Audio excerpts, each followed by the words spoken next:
કુંડલાના થડમાં અરઠીલા ગામ છે. તેમાં સોનરાબાટી નામનો એક ચારણ રહે અને કાંકજ ગામમાં વેસુર ગેલવો નામે સોનરાબાટીનો સાળો રહે. બંનેનો સારો ગરાસ હતો. સાળા બનેવીની હિતપ્રીત પણ રૂડી હતી. એકવાર સોનરાબાટીએ પોતાના સાળાને ગોઠ કરવા બોલાવ્યો. વેસુર ગેલવાને 4 વર્ષનો એક દીકરો હતો, નામ પીઠાસ. પીઠાસે બાપુની સાથે ફૂઈને ઘેર જવા હઠ લીધી. બાપે પીઠાસને સાથે લીધો. નાના પીઠાસે પોતાના પાળેલા સસલાને સાથે લીધો, કારણ કે એ સસલે પણ પોતાની મૂંગી ભાષામાં હઠ લીધી કે હુંય આવું. બાપને પણ સસલો તો બીજા દીકરા જેવો જ હતો. ગળે બાંધેલી ઘૂઘરીઓના મીઠા રણકાર કરતો સસલો ગોઠમાં ચાલ્યો. કોઈ બગીચામાં ગોઠ થતી હતી. સસલો કૂણા કૂણા તરણા ચરતો ખેલતો હતો. નાનો પીઠાસ અને એનો બાપ ક્યાંક આડાઅવળા થાય હશે એટલે પીઠાસના ફુવાની જીભમાં એ સસલો જોઈને એવું પાણી છૂટ્યું કે એને હલાલ કરવીને મસાલેદાર શાક તૈયાર કરાવી નાખ્યું. બધા જમ્યા. સાંજરે જુદા પડવાનો સમય થયો. તે વખતે નાના પીઠાસને એનો સસલો સાંભળ્યો. એ કહે, બાપુ, ભાઈ ક્યાં? બાપુએ ભાઈને ગોત્યો, પણ ભાઈ તો બધાના પેટમાં હતો. ભાઈના ઘૂઘરા ક્યાંથી સંભળાય? પીઠાસે સોનેરાને પૂછ્યું, ફુવા, ભાઈ ક્યાં? ભાઈ વળી કોણ? અમારો સસલો, વેસુર ગેલવે કહ્યું.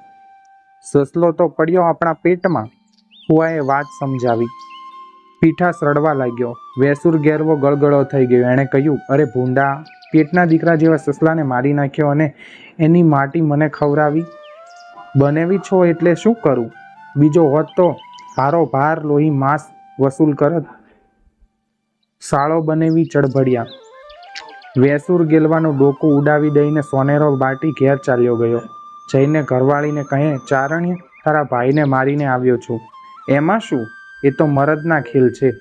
એટલું બોલીને ચારણીએ પોતાના હૈયામાં કંઈક લખી લીધું. પછી મોં વાળીને જે વિધિ કરવાની હતી તે કરી. નાનો પીઠાસ ફુવાની બીકથી ભાગીને પોતાની મા સાથે ચિત્તોડ આવ્યો છે. નાનો મટીને જુવાન બન્યો.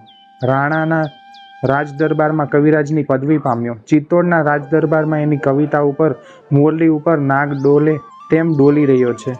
તે વખતે માની આંખમાંથી દળદળ પાણી પડતા જોયા. માં, કેમ રોવું આવ્યું? દીકરે પૂછ્યું. તને સુખી જોઈને હરખના આંસુ આવ્યા બાપ. ના માડી, આ આંસુ હરખના નથી, સાચું બોલો. બસ બાપ, ભૂલી ગયો? સુખ બધું ભૂલાવી દે છે. શું? તારા બાપનું વેર.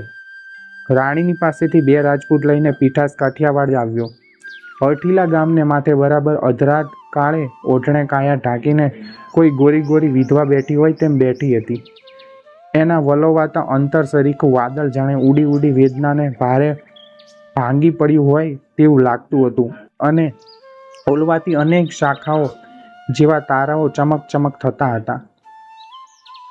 સોનરાબાટીના ઘરમાં પીઠાસ એકલો જ ગયો. બુઢો ફૂવો અને બુઢી ફૂઈ એક જ ઓરડામાં સૂતેલા. પીઠાસને મનમાં થયું, આમ જ મારીને ચાલ્યો જઈશ તો કોણ જાણશે? અંગૂઠો દાબીને એણે ફોઈને જગાડ્યા. ચારણીએ ભત્રીજાને જોયો. હાથમાં ખડક જોયું ને ઓળખ્યો. આવી પહોંચ્યો બાપ? જાણે આટલા દિવસ વાટ જોતી હોય એવે સ્વરે બોલી. ત્રીજો કાન સાંભળી ન શકે તેવું ધીમેથી બોલી. ચારણ ચકિત થઈ ગયો. લે હવે, વાટ કોની જુએ છે? લગાવ, એ જ તારા બાપનો મારતલ છે. ચારણીએ આંગળી ચીંધી. ફૂઈ, તમારો? મારો ચૂડલો? ચિંતા નહીં બાપ.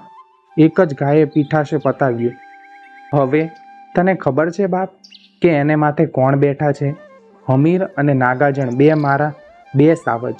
એના બાપનું લોહી ભાળશે એટલી જ વાર છે, માટે ભાગવા માંડ. પીઠાસ ગયો. ચારણીએ ભેંકારા ઓરડામાં દીવાને ઝાંખે અજવાળે ધણીનું લોહી તરબોળ ધડ માથું જોતી જોતી ભડકાળા સુધી અબોલ બેઠી રહી. હવે પીઠાસ ઘણો દૂર નીકળી ગયો હશે એમ ખાતરી થઈ. એ વખતે મોં ઢાંક્યું. રોવા લાગી. ચારણીનું રોણું તો ઝાડવાનેય રોવરાવે. સાંભળીને આખો પાડોશ જાગ્યો. ગાયો ભાંભરી, કૂતરા વિલાપ કરવા માંડ્યા. રડવું સાંભળતા તો પડખેના ઓરડામાં સૂતેલા 2 દીકરા હમીર અને નાગાજણ દોડ્યા આવ્યા. 2 પહોરનું થીજી ગયેલું લોહી જોઈને નાગજણ બોલ્યો, લે માડી, હવે સમજાઈ ગયું. હવે ઢોંગ રહેવા દે. હમીર, આ જામેલો લોહી જો. આ કાળા કામો કરનાર નક્કી પીઠાસ અને બાપને માળીએ જ ઉપર રહીને મરાવ્યો લાગે છે. પીઠાસને ભાગવાનો વખત એની ફૂઈ વિના બીજું કોણ આપે? રંગ છે માં. માએ જવાબ દીધો, દીકરા, એક દી એનોય બાપ આમ મૂવો તો હો. 3 વર્ષનો એનો બાળકો તે દી ઉજ્જડ વગડે બાપના મળદા ઉપર પડ્યો ગાય વન્યાના વાછરુની જેમ વલવલતો હતો. એ ભૂલી ગયા મારા પેટ? બાપ તો સહુના સરખા, અને હવે બળ હોય તો ચિત્તોડ ક્યાં આઘું છે મારા બાપ? રાવણનો વેશ કાઢીને હમીર અને નાગજણ ચિત્તોડ આવ્યા છે. સાથે છે વંશાવળીના ચોપડા અને બીજું રવાજ. પીઠાસના કુલના જ વહિંચ્યા બનીને આવ્યા છે. પીઠાસની ડેલીએ જ ઉતારો છે. રોજ ગઢમાંથી 2 ભરચક થાળીઓ આવે છે. એ પ્રતિનાથ ભલ્લે અન્નદાતા કરતા દુશ્મનો મિષ્ટાનો જમે છે. એમ કરતા તો ઘણા દિવસો ગયા. કાલે નામ મંડાવશું એમ કાલ કરતા પીઠાસ પોતાના આ દેવોને રોકી રાખતો હતો. દેવો રોકાય છે, પણ ચોપડામાં નામ નોંધવા માટે નહીં, વેર લેવાનો લાગ ગોતવા.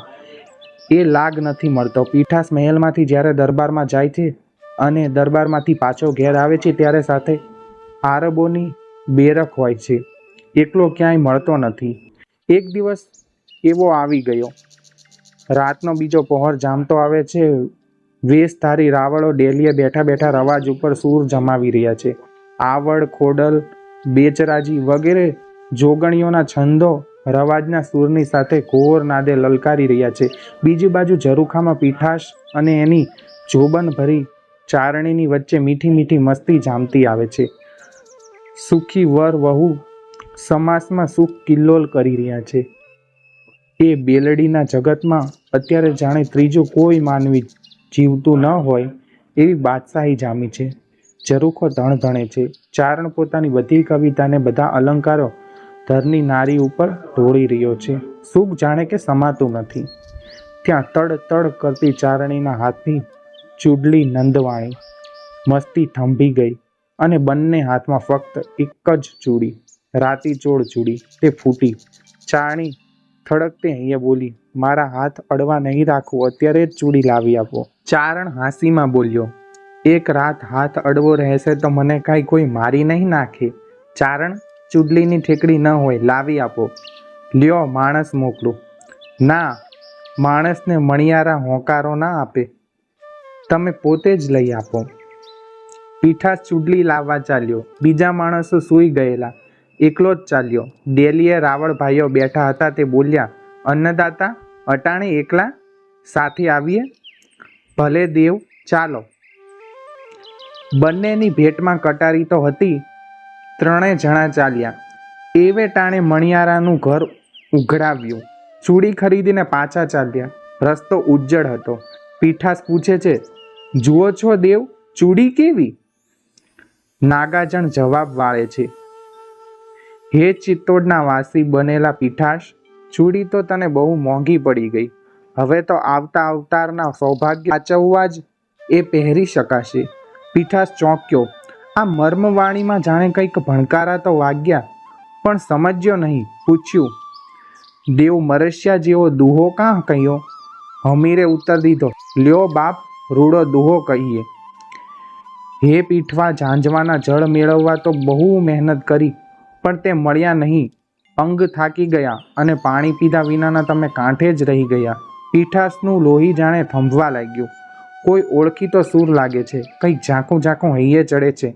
ત્યાં તો ત્રીજો દુહો કહ્યો, હે પીઠાસ, સર્પની પથારી ઉપર જે દેડકું ચડે અને પછી મળતા બહુ તો 1-2 ઘડીની વાર લાગે, પછી કાંઈ એક પહોર સુધી એને જીવવાનું ન હોય. પીઠાસ સમજ્યો કે આ સાત તો કાળનો.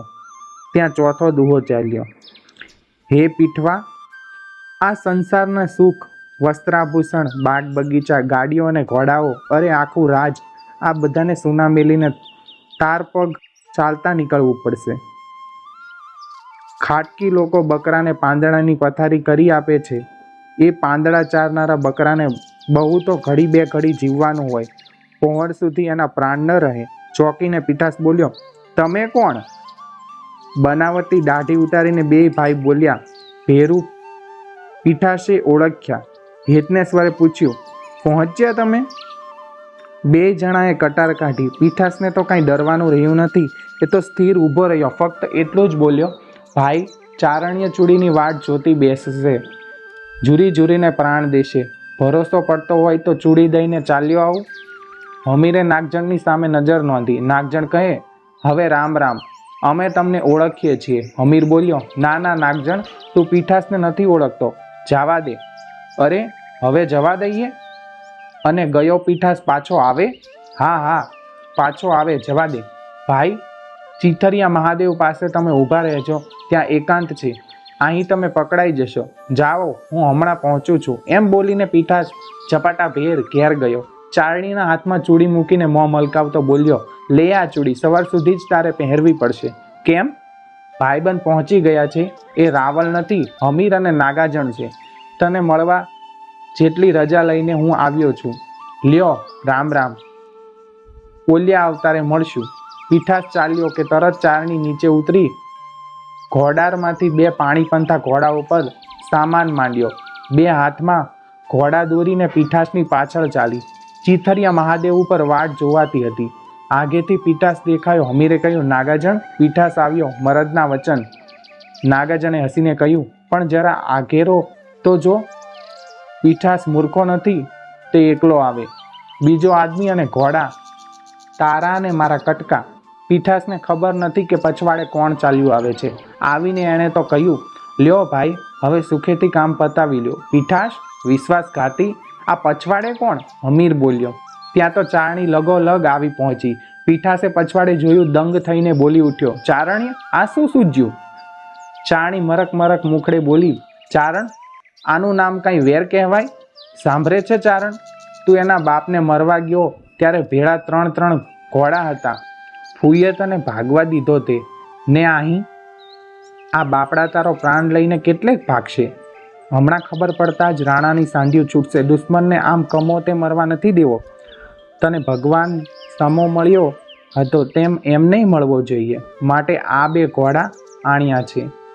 લ્યો બાપ, કામ પતાવીને ચડી જાઓ. વીજળી જેવી ચિત્તોડની સાંઢિયોને આ ઘોડા નહીં આંબવા દે. પીઠાસ, હમીર અને નાગાજણ બંને પથ્થરના પૂતળા જેવા સજ્જડ બની ગયા. બોલવાની શક્તિ ન રહી. શું બોલે? આવી જોગમાયાની પાસે શું બોલે? અધરાતના ચાંદડાના અજવાળા ચારણીના મુખને પખાળી રહ્યા છે. સદેહ સ્વર્ગમાં વિચરવાની જાણે કે એને વેળા થઈ છે. 2 જણ કટાર મૂકીને ચારણીના ચરણમાં પડી ગયા. પીઠાસને બાથમાં ઘાલીને છાતીએ ભીસ્યો. આ વાર્તાના લેખક ઝવેરચંદ મેઘાણી છે અને આ માહિતી સૌરાષ્ટ્રની રસધારમાંથી લેવામાં આવી છે. જો તમે આવી જ અન્ય સત્ય ઘટનાઓ, લોકવાર્તાઓ, પ્રેરણાત્મક સ્ટોરી અને ગુજરાતી લોક સાહિત્ય વાંચવા માંગતા હોય તો આજે જ અમારી ચેનલ આપણું સાહિત્યને સબસ્ક્રાઇબ કરો, વિડીયોને લાઇક કરો, શેર કરો. બાકી મળીશું આ વિડીયોમાં, અમારી ચેનલમાં. ત્યાં સુધી જય હિન્દ, જય ભારત દોસ્તો.